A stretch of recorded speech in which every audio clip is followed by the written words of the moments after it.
우리 주님의 평강이 예배자로 나온 모든 성도들 가운데 임하기를 간절히 축원합니다. 이 시간 먼저 영상을 하나 보도록 하겠습니다. 부탁드리겠습니다.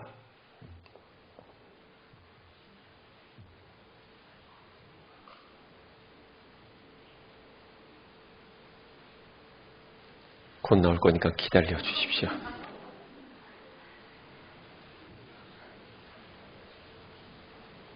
이 영상은 한 음료 회사의 광고입니다.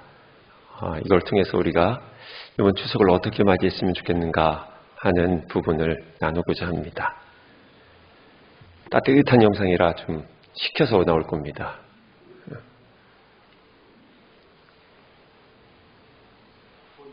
네, 곧 나온다고 합니다. 예, 제가 어제 갑자기 보내는 바람에 이제 곧 나올 것 같습니다.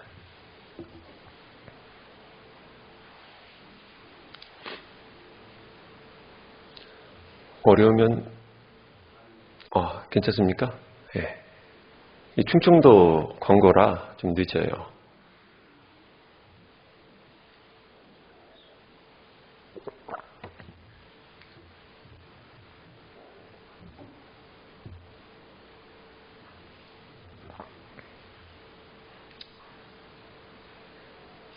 네, 이제 나오네요.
예, 코카콜라 광고입니다.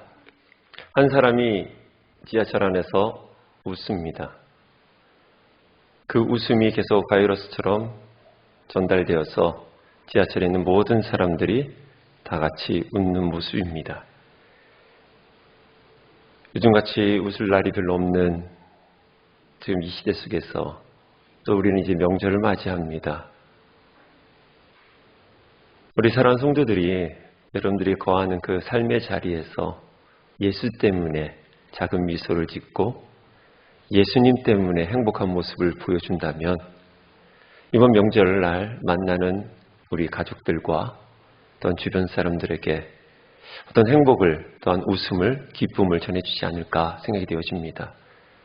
힘들지만 어렵지만 우리 안에 예수 그리스도가 있기에 이번 명절 기간 동안 또한 우리 계속 삶 가운데 예수의 미소와 예수의 향기와 그리스도의 편지로서의 삶을 우리 사랑하는 성도들이 살아갈 수 있기를 간절히 축원합니다. 오늘 본문은 아사 왕이라는 한 인물을 소개하고 있습니다. 아사라는 왕은 르호보암 왕의 손자입니다. 아사 왕은 41년이라는 긴 시간을 남유다를 다스리는데 거의 35년간 동안은 거의 완벽하게 온전하게 믿음으로 남유다를 통치를 합니다. 아사 왕이 되자마자 온 나라에 있는 우상들을 다 없애기를 시작하면서 할아버지 르호보암과 아버지 아비야 때 흐트러졌던 유다 민족의 신앙을 다시 한번 바로 세우는 일을 한 사람이 바로 아사 왕입니다. 그런데 그가 이상해집니다. 아사 왕이 하나님의 말씀을 전달하는 선견자를 옥에 가두는 내용이 오늘 본문에 나타납니다. 온전히 하나님의 말씀을 받았던 사람인데 갑자기 하나님의 말씀을 듣고서 선견자를 옥에 가둡니다. 이 부분을 열왕기에서는 기록하지 않고 있어요. 그런데 역대기에서는 이 하나님의 선견자가 아사 왕에게 하나님의 말씀을 전달하는 내용을 2번이나 기록하고 있는데 오늘 우리가 읽었던 본문이 바로 2번째 스토리입니다. 열왕기에서는 기록하지 않은 것을 역대기에서는 정확하게 짚어주고 있다는 것이에요. 첫 번째, 2번째 메시지는 모두가 매우 노골적으로 아사왕, 당신이 지금 잘못하고 있다. 왕으로서 하나님 앞에서 좋은 예배자가 아니다. 라는 이야기를 해주고 있어요. 이 이야기를 들었던 아사왕이 오늘 본문에 보면 화가 나서 선견자를 옥에 가두었다라고 합니다. 근데 성경을 쭉 읽어보면 15장까지 보면 아사왕이 정말 하나님 앞에서 좋은 예배자였고 하나님 말씀을 잘 경청하고 순종했던 왕으로 나옵니다. 근데 왜 갑자기 아사왕이 이렇게 변했을까요? 아사왕이 재위 10년째 됐을 때 이 아사왕에게 정말 중요한 일생일대의 중요한 전쟁을 치릅니다. 전력상으로 봐서는 이스라엘 민족이 질 수밖에 없는 전쟁이었어요. 그런데 하나님의 도우심으로 말미암아 큰 승리를 얻었습니다. 그리고 전쟁터에서 돌아오는 길 가운데 하나님의 선견자인 아사랴가 나타나서 아사왕에게 하나님의 말씀을 전달해 줍니다. 전쟁을 치르고서 지쳐서 돌아오고 있는 왕 앞에 서서 선견자가 말한다는 것은 무언가가 급한 일이 있을 거라고 생각되지 않겠습니까? 그런데 급한 메시지가 아니라 선견자가 하는 말은 과거 이스라엘 백성들의 역사 속에서 하나님을 찾지 않았기 때문에 이스라엘 백성들이 고난을 겪었으니 이제는 강력한 신앙 갱신을 통해서 개혁을 통해서 하나님 앞에서 바로 섰으면 좋겠다라는 메시지를 전해주는 거예요. 근데 이 아사 왕의 10년 동안 행보를 보면 하나님 앞에서 진실한 예배자로 섰었어요. 10년 동안 유다 신앙의 그 모습을 회복하기 위해서 무척이나 노력했던 사람이 아사 왕인데 그런 아사 왕 앞에서 선견자가 당신 정신 차려야 돼.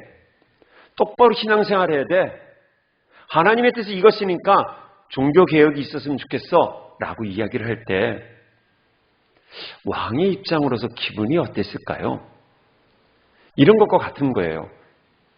공부를 좀 하고 있는 아들에게 예를 들어서 저희 동민이가 오늘 여기 있는 것 같은데 공부를 하고 있는데 제가 올라가서 공부 좀 열심히 하라고 할 때 우리 동민이 감정이 어땠을까요?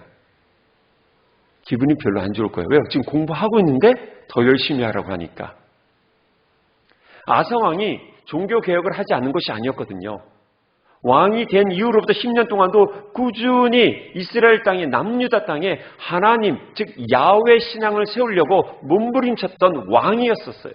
그런데 선견자가 나와서 똑바로 하라고 얘기했을 때 만약 저와 여러분들 같으면 어땠을까요? 기분 나빴을 것 같아요. 그럴 때 아사왕은 겸손하게 말씀을 듣습니다. 그리고 이 말씀을 따라서 곧 힘을 다해서 개혁을 펼칩니다.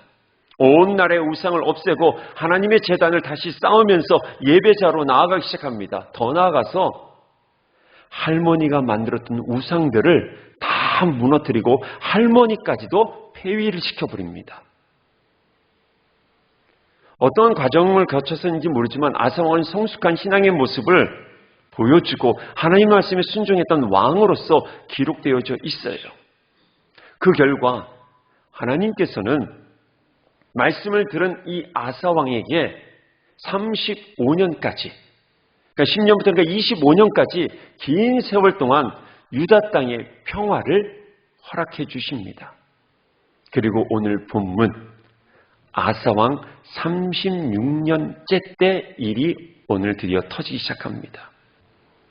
36년 되었을 때 북이스라엘 왕 바하사, 지금 남유다와 북이스라엘이 갈라져 있는 분열 왕국 시대였습니다. 북이스라엘 왕은 바로 바하사라는 왕이었습니다.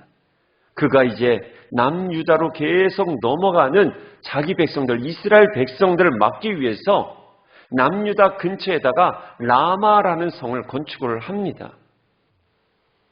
이 건축을 하는 것을 보고 위협을 느낀 아사 왕이 아람 왕 벤하닷이라는 사람에게 은금을 보내어서 이렇게 이야기를 합니다. 바하사를 좀 막아달라고. 내가 은금을 많이 줄 테니까 북이스라엘을 공격해서 이 라마라는 성을 건축하지 못하게끔 만들어달라는 거예요. 그 결과 벤하닷이 바로 북이스라엘을 침으로 말미암아 라마성의 건축이 멈추어집니다. 그래서 아사왕은 라마성에 가서 거기 있는 모든 건축 자재를 가지고 내려와서 남유다에다가 게바와 미스바라는 두 성읍을 건축을 합니다. 외교적으로 보면 아사왕은 탁월했던 거예요. 손 안 들고서 코를 푸는 것 같은 그런 장면이에요. 은금을 보냈지만 라마에서 가지고 있는 이 건축 자재를 가지고서 두 개의 성읍을 건축할 수 있었다는 것은 아사 왕이 가지고 있는 탁월한 외교성이 가지고 있는 거였죠. 그런데 여기에서 하나님께서는 선견자 하나니를 다시 보내어서 왕을 책망합니다. 그 내용이 7절에 있습니다. 우리 한번 보도록 하겠습니다. 그때에 바로 라마에서 가져온 돌로 가지고서 게바와 미스바를 건축했을 그때에 선견자 하나니가 유다 왕 아사에게 나와서 그에게 이르되 왕이 아람 왕을 의지하고 왕의 하나님 여호와를 의지하지 아니하였다라고 책망을 합니다. 아주 근엄한 책망을 하죠. 그리고 그 책망 후에 다음 같은 말이 이어집니다. 9절 하반부에 있습니다.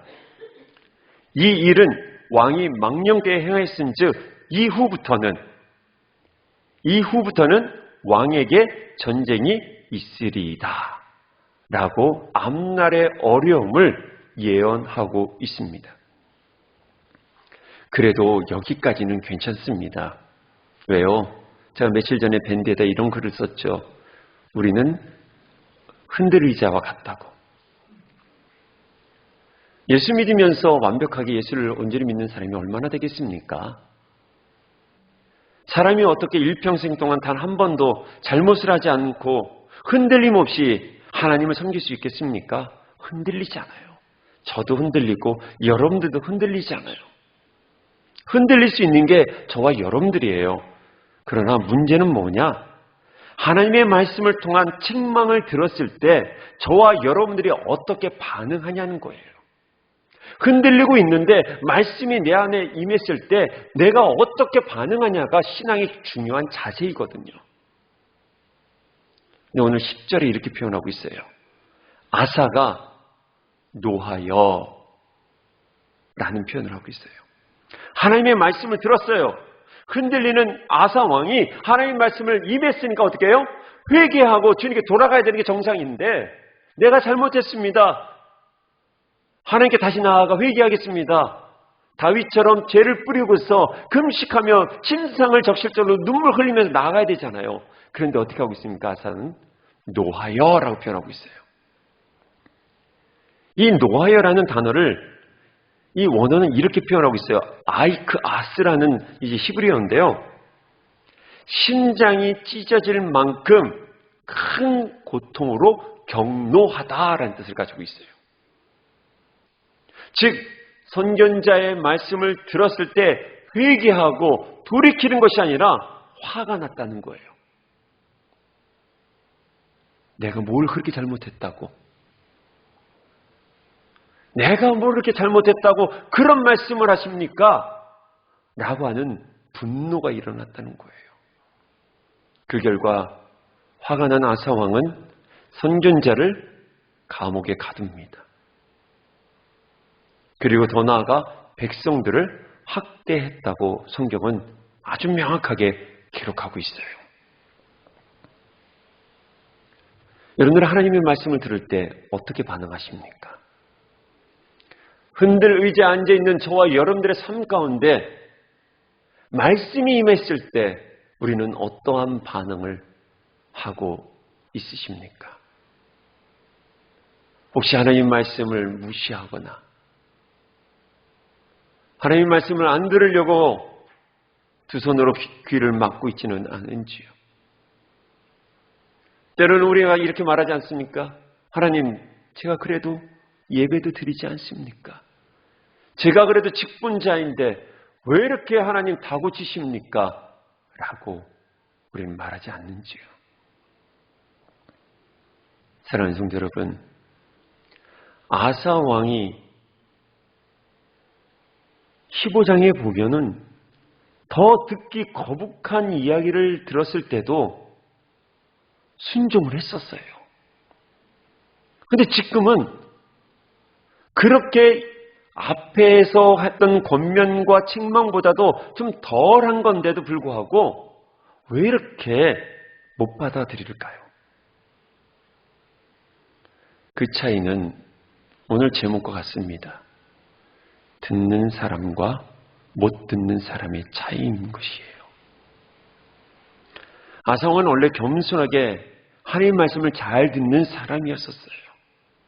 그래서 아사왕은 비판이나 책망을 받으면요 계속 그거를 받아들였던 사람이었었어요.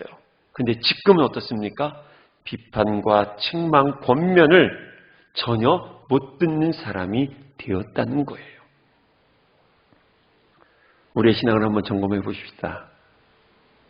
우리가 처음 예수 그리스도를 영접하고 예배자로 살아갈 때 우리 하나님 말씀 듣고서 회개하고 돌이키고 목사님이 아니면 리더들이 또는 지체들이 권면하는 것에 대해서 우리는 아멘하며 순종을 했지 않았습니까? 그런데 어느 날부터 누군가가 집사님 이렇게 하면 어떨까요? 할 때마다 우리는 기분이 나빠지기 시작했어요. 처음에는 참 잘 들었는데 제자교육할 때는 하나님 말씀을 잘 듣는 것 같았는데 어렸을 때는 엄마 아빠 말씀을 잘 들었는데 어느 날부터 나라는 존재가 명확히 세워지는 그 자아가 형성되어질 때부터 부모님의 말씀이 듣기 싫지요. 오랜 신앙생활하면서 내 믿음이 굳건히 세워질 때부터 우리는 하나님의 말씀을 듣지 않는다는 것이에요. 누군가가 권면하고 누군가가 그렇게 지적을 해주면 우리는 참 듣기 싫어해요. 지금 아사왕이 그러고 있는 거예요. 처음에는 하나님 말씀 들으면서 네, 제가 그렇게 하겠습니다. 순종했었어요. 그런데 오랜 동안 이스라엘 민족이 평안해지다 보니까 나름 내가 정치를 잘하고 나라를 잘 다스리다는 생각하는 자아상이 강해지면서 선견자의 하나님의 말씀이 이제는 듣기 싫어진 것이에요. 우리 한번 영적인 상상력을 한번 가져봅시다. 아사왕은 믿음으로 유다 백성들의 신앙을 잘 양육을 했었어요. 그러다 보니까 백성들로부터 칭찬을 받았을 것입니다. 왜냐하면 35년 동안 남유다에서 이렇게 길게 평화롭게 정치한 왕이 그렇게 많지 않아요. 그러니까 백성들은 태평성대를 누리고 있는 거였죠. 그런 가운데서 백성들이 늘 칭찬을 합니다. 35년 동안 칭찬을 받으며 추앙을 받았던 왕입니다. 그러면 그 내면에 어떠한 일들이 일어날까요? 사실 여러분, 칭찬은 참 중요한 거예요. 그런데 이 칭찬의 이면에는 늘 유혹이 있다는 것을 기억하셔야 돼요. 그 이유는 우리 안의 죄성 때문에 그래요. 칭찬을 받을수록 자기 자신을 더 돌아보고 더 삼갈 수 있다면 참 좋겠지만 인간의 죄성이 우리 안에 계속 있기 때문에 칭찬을 받을수록 우리는 더 어떻게 해요? 칭찬을 갈망해요. 그래서 칭찬을 받을 만한 일을 의도적으로 한다는 거예요.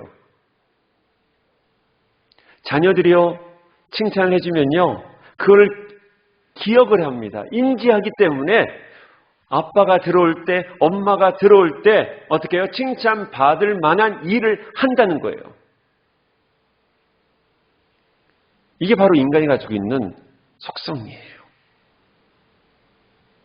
칭찬을 받을수록 우리는 계속 칭찬받고 싶어하는 욕망 가운데 있어서 칭찬받기 위해서 거칠애를 계속 한다는 겁니다.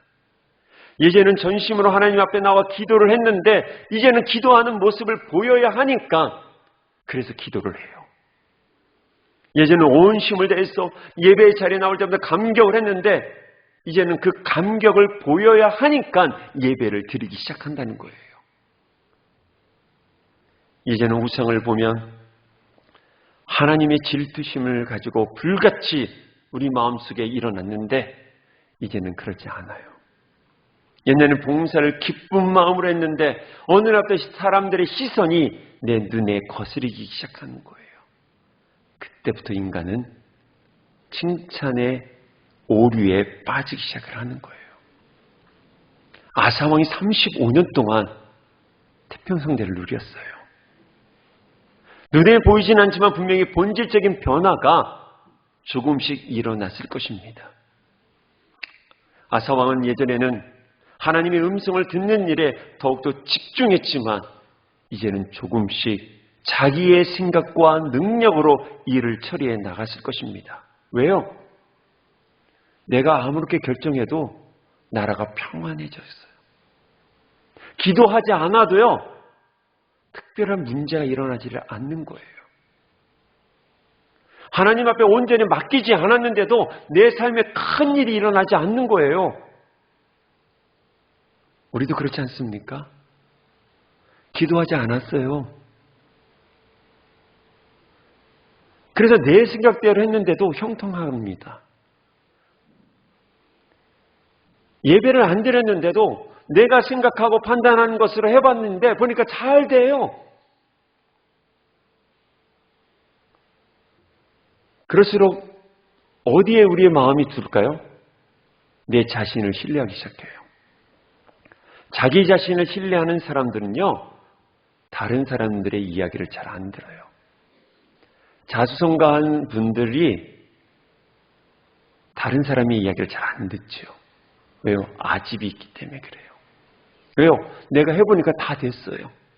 하나님 없이도 예배 안 나와도 예배를 드리지 않아도 내 삶에 형통함이 있으니까 어떻게 해요? 점점점 내 생각이 나를 지배하기 시작을 하는 거예요. 그러니 다른 사람의 이야기가 안 들어오는데 하나님의 말씀이 들어올까요? 게다가 아사는요, 통치하는 동안 아사의 정치에 대해서 문제를 제기했던 신하가 없었습니다. 그러다가 통치 36년째 되는 그 해에 지금 문제가 발생되어진 거예요. 이 일 자체만 본다면 아사가 신앙을 잃어버렸다는 표시는 나지는 않습니다. 우상 숭배한 것도 아닙니다. 악한 짓을 한 것도 아니고요. 백성들의 것을 착취한 것도 아닙니다. 아사 왕은 남유다의 유익을 위해서 국제 관계를 잘 이용한 것이고 결과적으로는 대성공이었던 겁니다. 아사 왕은 여전히 변함없이 예배를 충실하게 드렸었어요. 우리들의 모습과 참 비슷한 것 같아요. 한 주 동안 아무런 기도 생활을 하지 않고 말씀도 안 읽었는데도 불구하고 직장은 잘 다니고 있어요. 자녀들은 잘 열심히 공부하고 직장도 잘 다니고 우리 삶 가운데 큰 특별한 일은 일어나지 않아요. 어쩌면 아사왕과 비슷해요. 아사왕이 나쁜 일을 한 거 아니지 않습니까? 자기의 생각과 가지고서 정치적 전략을 가지고서 동맹을 맺은 것뿐이에요. 근데 성경은 그것이 잘못됐다고 기록하고 있어요. 한 주 동안 기도하지 않은 우리들의 삶에 대해서 하나님은 지적하고 있다는 거예요. 넌 누구를 의지하니? 아무런 일이 일어나지 않는 것이 너는 감사한 일이니? 기도 제목이 없는 것이 참 감사한 것이니 우리에게 그렇게 말씀하고 있는 거예요. 왜냐하면 하나님은 우리 중심을 보시기 때문에 그래요. 하나님은 아사의 마음을 보신 거죠. 아사가 한 번 실수하고 넘어져서 책망받은 것이 아닙니다. 아사 왕은 35년 동안 점점 그 내면 속에서 하나님보다도 자기를 믿기 시작했기 때문에 하나님은 참고 참다가 권면을 하신 거예요. 그러니까 15장과 16장이 우리는 바로 연결되어 있지만 오랜 시간이 되어진 거예요. 근 25년이라는 시간이에요. 그 25년이 지나는 동안 아사 왕은 하나님의 말씀을 듣는 귀가 사라졌던 거예요. 이미 자기 생각에 빠져서 책망을 들을 줄 모르는 상태가 되어버린 것입니다. 사랑하는 여러분, 사도 바울이 그런 고백을 했죠. 나는 날마다 죽노라. 내가 죽을 때 주의 음성이 들어오고요. 주님이 내 삶의 주인이 되는 거거든요. 근데 내가 사니까 주의 음성이 들어올 자리가 없고요. 주님이 내 삶의 주인 될 수 있는 공간이 없는 거예요. 왜 10대들이랑 부모가 갈등할까요? 10대들이 갖고 있는 자기 세계관이 이제 그때 형성되어지면서 부모를 계속 밀어내버려요. 신앙도 마찬가지예요. 평안하다 보니까 아무런 일이 내 삶 가운데 없으니까 점점 기도의 소리가 줄어들며 내 내면의 소리가 내 계획이 커지기 시작한 거예요.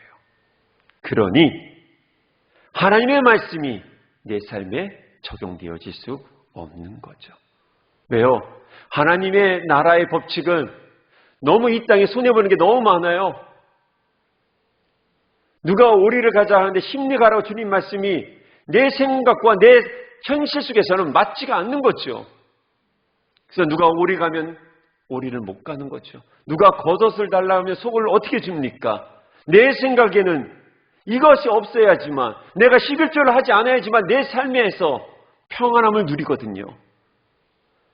그래서 11조를 내지 않아도 보니까 아무런 문제가 일어나지 않는 거예요.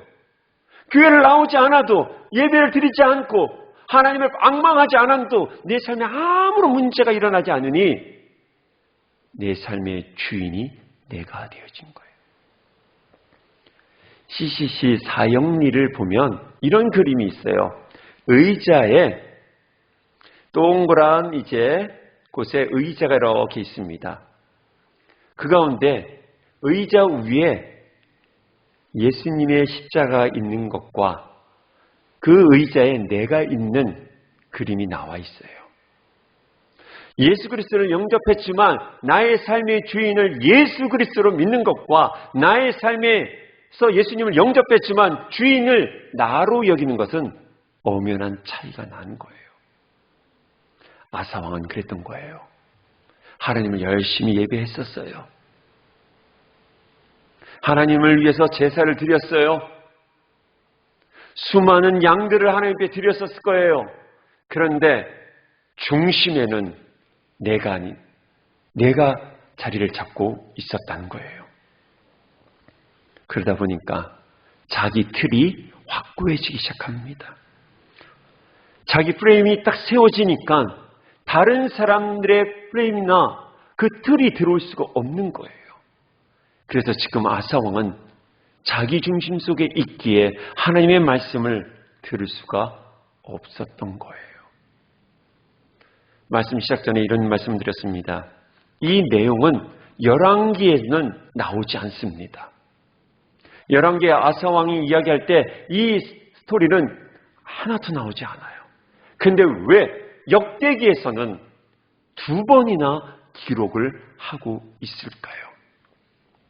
왜 역대기 저자인 에스라 공동체가 포로 귀환을 와서 왜 이 본문을 찾아서 이스라엘 백성들에게 포로로 돌아온 이스라엘 백성들에게 이 말씀을 전해 주셨을까요? 이것이 이스라엘 역사를 돌아볼 때 뼈에 사무칠도록 중요한 내용이었기 때문에 기록을 한 것입니다. 하나님의 말씀을 들음으로써 약속의 땅을 얻고 복된 삶을 살던 이스라엘 민족이 어느덧 하나님의 말씀을 듣지 않게 되어 그 모든 것을 잃어버렸습니다. 나라를 잃어버렸고 성전이 파괴되어 포로로 잡혀갔다가 이제 포로의 후손들이 고향으로 예루살렘으로 돌아와 서 있는 것이에요. 따라서 에스라 공동체는 에스라를 중심으로 해서 하나님의 말씀을 회복하고자 했던 그 하나님의 사람들은 말하는 것입니다. 이런 실패의 역사를 이제는 우리는 되풀이하지 말자. 이제는 이런 삶이 아니라 하나님의 말씀을 듣는 삶으로 돌아가자라는 의미로 역대기 저자는 바로 이 내용을 기록을 한 것입니다. 이제 믿음으로 서자는 거예요. 방심하지 말고 스스로를 뒤돌아보자는 것이 본문의 메시지인 것이에요. 사랑하는 여러분, 여러분들은 하나님 말씀을 얼만큼 듣고 계십니까? 하나님의 말씀이 여러분들의 삶에 얼만큼 영향력을 끼치고 있는지요? 우리 사랑하는 중고등부 여러분, 우리 청년 여러분, 정말 예수님이 여러분들의 삶에 영향력을 주시고 있는지요? 그 영향력을 받고 있습니까? 뭔가를 선택할 때마다 여러분들이 양심의 소리를 지배하는 것이 예수님의 소리입니까? 무언가를 결정해 나아갈 때마다 하나님의 음성을 듣고서 여러분들 하나하나 결정하고 있습니까? 하나님의 말씀에 아멘 하면서 내 현실에서는 이것이 적용하기 어렵더라도 끝까지 몸부림치면서 말씀 앞에 서려고 듣는 귀를 여는 그런 성도의 자세를 우리는 갖고 있는지요? 이스라엘 민족들이 포로로 돌아와서 했던 훈련이 있습니다. 바로 듣는 훈련을 에스라 공동체가 시작을 합니다. 그것을 오늘날까지 이스라엘은 실천하고 있어요. 그것이 바로 뭐냐? 쉐마입니다. 쉐마. 이스라엘 백성들이 포로로 돌아와서 신앙생활을 시작을 할 때 끊임없이 주장했던 것이 바로 쉐마. 이것이 신명기 사관이에요. 이 신명기 사관은 하나님 말씀의 중심적인 사관이라는 거예요. 그래서 신명기가 세워진 거예요. 다시 하나님의 말씀 앞에 돌아가자 해서 새로운 말씀을 쓴 것이 바로 신명기예요. 그걸 기초로 해서 에스라 학파들이 바로 역대상하를 기록하면서 우리가 이제 하나님께 다시 돌아가자라고 주장한 것이 바로 신명기 사관이에요. 쉐마. 듣다라는 동사의 명령형입니다. 신명기 6장 4절에서 5절에 보면 나와 있죠. 이스라엘아 들으라. 이렇게 되어 있어요. 우리 한글 성경은. 그러나 원어대로 이제 표현한다면 들으라. 이스라엘아. 명령이에요. 들으라. 이것은 오늘날도 우리에게 동일하게 말씀해 주시는 하나님의 음성입니다. 들으라. 들어야지만 말을 할 수 있는 거예요. 우리 아이들이 엄마 아빠 하는 걸 어떻게 해요? 들었기에 말하는 겁니다. 듣지 않으면 하나님의 말씀을, 하나님의 언어를 사용할 수 없는 거예요. 듣지 아니하니까 말하지 못하죠. 그 말이 나의 의식화되지 못하니까 행동을, 습관을 계속 버려지게 돼 있는 거예요. 여러분들이 계속 듣는 것에 여러분들은 말하게 돼 있고요. 듣는 것을 계속 의식화돼서 여러분들은 습관이 되고 행동하게 되어 있습니다. 요즘 무엇을 듣고 계십니까? 하나님의 음성이십니까? 아니면 세상의 소리입니까? 우리 예수님도 말씀하셨어요. 귀 있는 자는 들으라. 근데 놀라운 것은요, 당대의 탁월한 지식인들은요, 예수님의 말씀을 듣지 못했어요. 이해를 못했어요. 근데 어부들, 배우지도 못했던 예수님의 제자들은 하나님의 말씀을 들었어요. 이해했다는 거예요. 예수님께서 오병이어라는 아주 놀라운 기적을 베푸셨어요. 4,000명을 먹이셨잖아요. 그리고서 그 다음 날 또 사람들은요, 또 몰려들어요. 왜? 떡과 고기를 먹고 싶어서 또 모였어요. 그래서 예수님이 이런 얘기를 하십니다. 야, 육의 양식보다 영의 양식이 더 중요해. 나는 생명의 떡이야.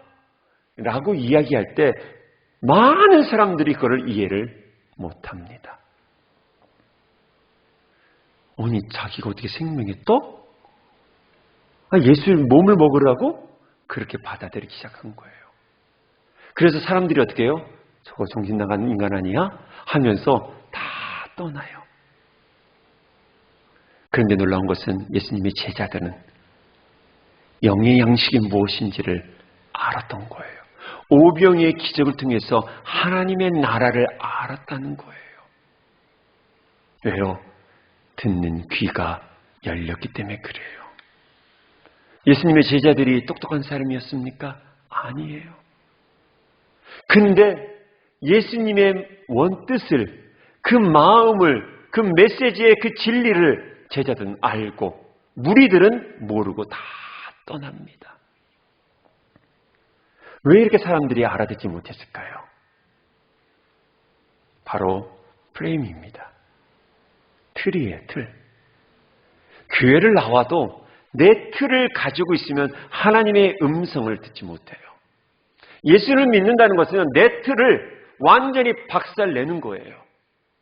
내가 생각했던 의지, 내가 생각했던 경험, 내가 했던 모든 것들을 어떻게 해요? 주님 앞에 내려놓고 예수님을 받아들이는 거예요. 자신이 생각하는 방향과 예수님께서 말씀하신 방향이 달랐기 때문에 무리들은 다 떠난 것이고요. 제자들은 그 방향을 알았기에, 예수님의 프레임을 알고 있었기에 거기에 순종한 것이죠. 여러분들은 얼마큼 예수님을 알고 계십니까? 혹시 여러분들이 생각하는 방향으로 예수님을 계속 끄집어내려고 하지 않습니까? 그래서 내가 만든 신이라는 책이 나온 거예요. 우리는 내가 만든 예수님 하나님을 믿고 있어요. 놀라운 거잖아요. 내가 만들어서 내가 예배를 하고 있어요. 이게 바로 우상숭배 아닙니까? 하나님, 내가 이런 거 해주셨으면 좋겠습니다. 내 안에 지난주 설교처럼 드라빔을 만드는 거예요. 드라빔을 가지고서 하나님이라고 우리가 지금 말하고 있는 거예요. 사랑하는 여러분, 듣지 못하니까 무지 가운데 빠지는 것이에요. 들을 수 있는 귀를 우리는 사모하고, 하나님 그 말씀이 내 삶에 떨어져 30배, 60배, 100배의 열매가 맺어질 수 있도록 우리는 기도해야 된다는 거예요. 듣는 귀를 가진 사람들이 가지고 있는 스토리가 나와요. 사도행전 보면 초대교회에 교회가 이제 점점 성장해졌어요. 예루살렘 교회가. 근데 교회가 가지고 있는 기능 중에서 구제하는 기능이 있었어요. 그래서 성경에 보면 과부들을 구제를 하는데 문제가 발생이 되어집니다. 사도행전 6장 1절을 보니까 헬라파 유대인 과부가 구제를 받지 못해서 히브리파 사람들을 원망하는 내용들이 나옵니다. 이런 원망이 일어났을 때 사람들이 누굴 찾아가겠어요? 우리 교회 같았으면 목사에게 찾아오겠죠? 아니면 장로님들에게 찾아가서 무엇을 합니까? 원망을 합니다. 네, 초대교회 구조를 봐서는 아마 헬라파 과부들을 의도적으로 빼놓으려고 했던 것은 아닌 걸로 알고 있습니다. 행정적인 실수인 것이죠. 그러면 그 원망을 들었을 때 사도들의 과연 어떻게 해야 되는 것이 옳을까요? 수치면 우리 같았으면 어떻게 해요? 절차가 이래서 이런 거니까 시정할 테니까 알아서 할 테니까 가보라고 했을 것 같아요. 이러한 구조 속에 있을 때 사도들이 이런 이야기를 합니다. 그러냐?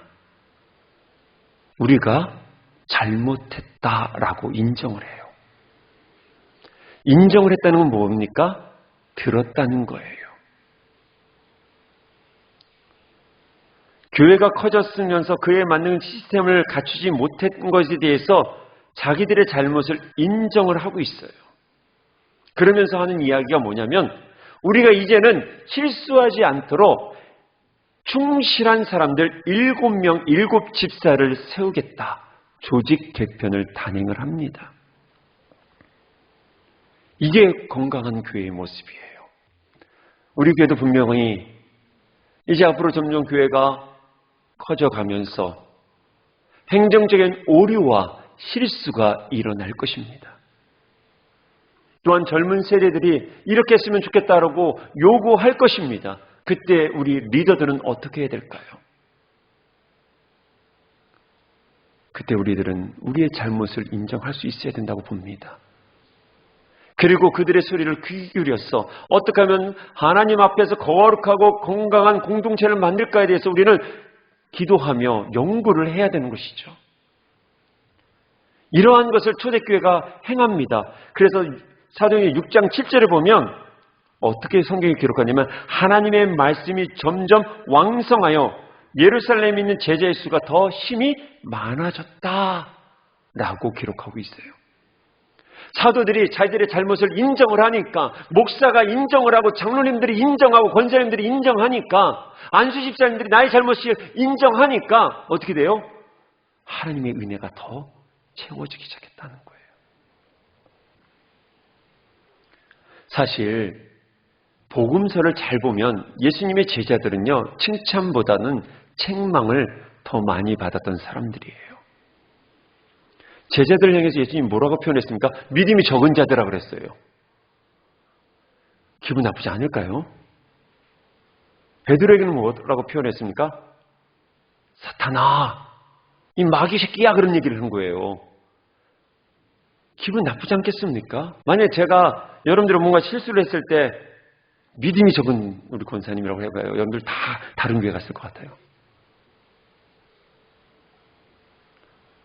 근데 제자들은요, 예수님의 책망을 통해 듣는 자로 거듭났다는 거예요. 그래서 교회의 지도자가 되어서 사도행전의 교회가 형성되어질 때 교회를 교회답게 만들었다는 것이에요. 몇 년 전에 베스트셀러였던 칭찬은 고래도 춤추게 한다라는 책을 아마 여러분들도 다 읽으셨을 것 같아요. 예, 칭찬 참 중요합니다. 격려해주고 세워줘야 된다는 아주 깊은 뜻을 가지고 있는 책이죠. 근데 저는 한번 이런 생각을 해봤어요. 좀 엉뚱하긴 한데, 고래가 넓은 바다를 마음껏 헤엄쳐 다니는 존재인데 칭찬 때문에 그 칭찬을 계속 듣다 보니까 넓은 바다를 잃어버리고 좁은 수족관이나 수영장에 만족한다면 고래의 인생은 불행한 것이에요. 칭찬 중요합니다. 꿈을 키우고 틀을 넓혀가는 칭찬은 아주 좋은 거예요. 그러나 자기 만족에 빠지게 하는 칭찬은 사람을 버리게끔 만듭니다. 칭찬만 주로 들었던 사람은요, 권면과 비판을 받아들이지를 못합니다. 그 대표적인 케이스가 바로 이 목사예요. 저는 이 말씀을 하면서 제 자신을 돌아봤습니다. 목사는요, 자기 설교 또는 목회 영역에 대한 비판을 잘 받아들이지 못하는 존재들이에요. 모르겠어요. 다른 목사님들은 잘 받아들이지 못했겠지만 저는 제 설교에 대해서 비판을 잘 못 듣습니다. 지금까지 제 설교를 적극적으로 비판해 온 사람은 딱 한 사람 있습니다. 그 한 사람의 애정어린 그 비판도 참 듣기 거북합니다. 물론 하나님의 말씀 그 자체는 비판받을 수 없습니다. 그러나 그 말씀을 효율적으로 잘 전달했는지에 대해서는 엄중하게 생각해 볼 필요가 있다는 거예요. 지금 돌아보면 제 자신에게 수많은 칭찬보다도 한 사람의 비판이 저를 여기까지 성장하게끔 도와준 것 같습니다. 어디 목사만 그렇겠습니까? 교회 오래 다닌 사람일수록, 기도를 많이 하는 사람일수록 다른 사람들의 말을 잘 듣지 않는 경우가 많습니다. 한번 생각해 보십시오. 나는 정말 다른 사람들의 말을 잘 듣는 사람인가? 권위를 인정받는 자리에 올라갈수록 비판과 책망을 듣지 않게 됩니다. 더 심각한 문제는 본인은 그 사실을 모른다는 거예요. 아사왕이 하나님의 사람의 그 책망을 무시한 때가 언제였다고 합니까? 바로 즉위한 지 36년째 되는 해였습니다. 선정을 베풀었던 좋은 왕으로 국내 정치나 외교 문제를 이르기까지 상당한 식견을 갖춘 전문가로서 스스로 자부하는 그 순간 하나님의 말씀조차 듣지 않는 사람이 된 것입니다. 우리도 그렇습니다. 자신이 잘 모르는 분야에 대해서는 우리는 어떻습니까? 잘 듣습니다. 그렇죠? 저도 듣는 귀가 좀 있어요. 근데 목회 이야기를 하면 제가 잘 안 들어요. 우리는 내가 잘 알고 있는, 잘하는 분야에 대해서 누군가가 책망을 하거나 비판을 하면 못 받아들여요. 감정이 상하고 그거에 대해서 우리는 역반응을 하게 된다는 것이에요. 사랑하는 여러분, 여러분들은 얼만큼 하나님의 음성을 들으며 또한 주변의 사람들의 이야기를 들으면서 매일매일 우리의 삶을 조정하고 하나님의 뜻대로 나아가고자 몸부림치십니까? 한국 교회가 어느 날부터 세상의 소리를 못 듣고 있어요. 우리가 우리 주변의 사람들의 책망을 우리는 듣지 못하고 있다는 거예요. 가장 가까운 사람들의 이야기도 듣기 싫어합니다. 특히 교회 얘기할 때마다. 그런데 사랑하는 여러분, 세상 사람들이 교회를 욕할 때 들어줘야 합니다. 싸우지 마시고 들어줘야 돼요. 그때부터 회복이 일어나기 때문에 그래요. 사랑하는 여러분, 예수를 믿는 마음은 변함이 없어도요, 이 귀가 막히면 우리는 하나님의 사람으로서의 삶을 살아갈 수가 없어요. 예수를 믿으면서 귀가 막힌 성도들이 너무나 많아요. 그래서 복음의 확장을 가로막고 있다는 거예요. 내 틀 안에 갇혀있는 신앙인은 성령의 기름 부으심을 경험할 수가 없는 거예요. 사업도 마찬가지 아니겠습니까? 틀 안에 갇혀있다가 변하는 시대를 적응하지 못하면 도태될 수 있는 거잖아요. 따라서 우리는 듣는 마음이 있을 때 우리는 새로운 회복이 일어날 수 있다는 거예요. 사랑하는 성도 여러분, 우리 성도들은 구원의 진리를 비판하는 말에 대해서는 칼같이 고집을 세우되 그 외에는 열린 마음으로 들어야 합니다. 그리고 그런 성도들이 모여서 예배하는 공동체를 우리는 꿈꾸면서 열린 교회로서 세상의 소리, 지체들의 소리, 하나님의 말씀을 바로 듣는 교회로서 우리는 계속해서 성장해 나가야 한다는 것입니다. 사랑하는 여러분, 한 주 동안도 여러분들 주변의 소리를 귀 기울이십시오. 더 나아가 하나님의 말씀을 끊임없이 경청하고 읽으면서 하나님의 음성을 들음으로 말미암아 하나님께서 역사하시는 그 자리, 하나님의 마음이 머무는 그 자리에 나아갈 수 있는 예배자들이 되기를 주임으로 축원합니다. 기도하겠습니다.